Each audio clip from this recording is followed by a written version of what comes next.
book? Well, I suppose firstly my work as a family lawyer, I see the damage that divorce can do to children, and then I went through it myself, and as a co-parent to then a 1-year-old, I thought we've got to do this different. We know that a child's experience of their parents' divorce, it largely impacts their future, you know, their adult relationships, their marriage. So I wanted to put together a roadmap to do it better. Collaborative co-parenting. Absolutely. Welcome to Los Angeles. Yeah. Thank you. Yeah. So this is a big topic, It is. obviously. There are a lot of families who deal with this all the time. And you say this all comes down to one simple question you should ask yourself. What is that question? What is best for my kids? And I think we forget that this time of year. We start to make it about us as parents. Too now, it's more common than we think. But I feel like, unlike years ago, parents are really trying to make it a lot, I don't know, more manageable with the kids. They are. They're trying to put the kids first because it's all about them. It's the messages you send that matter the most, and that's a big part of the book I wrote. You know, children see when there's an eye roll, when they're in a changeover and there's hostility between their parents. Right. So the first thing you can do is model really respectful conflict with each other.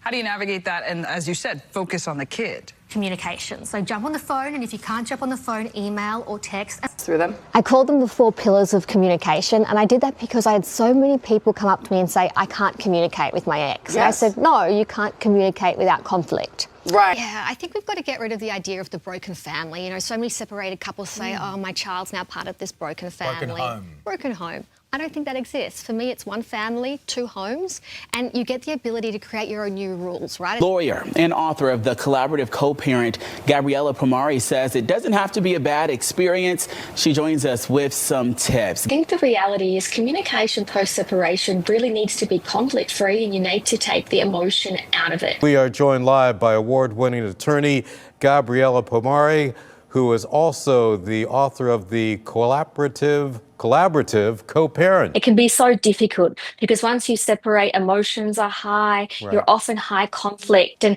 parents don't know how to get on. So they often escalate their communication style and end up in higher conflict, which makes it more difficult for the children involved.